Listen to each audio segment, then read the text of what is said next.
Nizamabad police parade గ్రౌండ్లో తెలంగాణ రాష్ట్ర ఆవిర్భావ దినోత్సవ వేడుకలు ఘనంగా నిర్వహించారు. ఈ కార్యక్రమానికి కలెక్టర్ రాజీవ్ గాంధీ, మంత్రి సిపి కరుణేశ్వర్ హాజరై ప్రజలకు శుభాకాంక్షలు తెలిపారు. నిజామాబాద్ కాంగ్రెస్ భవన్లో డీసీసీ అధ్యక్షుడు మానాల మోహన్ రెడ్డి తెలంగాణ ఆవిర్భావ దినోత్సవం సందర్భంగా జాతీయ జెండా ఎగురవేశారు.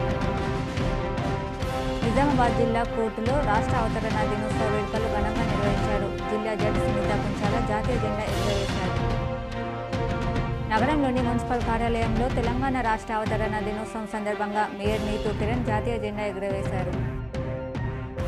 నిజామాబాద్ జిల్లా బీజేపీ కార్యాలయంలో తెలంగాణ రాష్ట్ర అవతరణ దినోత్సవం సందర్భంగా జాతీయ జెండాను పార్టీ అధ్యక్షుడు దినేష్ కులాచారి జాతీయ జెండా ఆవిష్కరించారు. తెలంగాణ ఆవిర్భావ దినోత్సవం సందర్భంగా రాష్ట్ర ప్రజలకు గవర్నర్ రాధాకృష్ణన్ శుభాకాంక్షలు తెలియజేశారు. రాజ్భవన్లో జాతీయ జెండా ఎగురవేసి ఆయన వేడుకలు జరుపుకోవడం సంతోషంగా ఉందన్నారు. అవినీతి నిర్మూలనే మనందరి లక్ష్యమని ఆయన పిలుపునిచ్చారు. హైదరాబాద్లోని రాష్ట్ర బీజేపీ కార్యాలయంలో ఎంపీ లక్ష్మణ్ జాతీయ జెండా ఆవిష్కరించారు. తెలుగు రాష్ట్రాల్లో నిప్పుల వర్షం కురుస్తోంది. నిన్న వడదెబ్బతో తెలంగాణలో 6, ఏపీలో 5 మరణించారు. టీజీలోని కరీంనగర్ జిల్లాలో 2, పెద్దపల్లి, హన్మకొండ, మంచిర్యాల, ములుగు జిల్లాలో 1 చొప్పున ప్రాణాలు విడిచారు. ఏపీలో ప్రకాశం జిల్లాలో 3, ఏలూరు జిల్లాలో 2 మృత్యువాత పడ్డారు. ఇవాళ కూడా 2 రాష్ట్రాల్లో అత్యధిక ఉష్ణోగ్రతలు నమోదయ్యే అవకాశాలున్నాయి.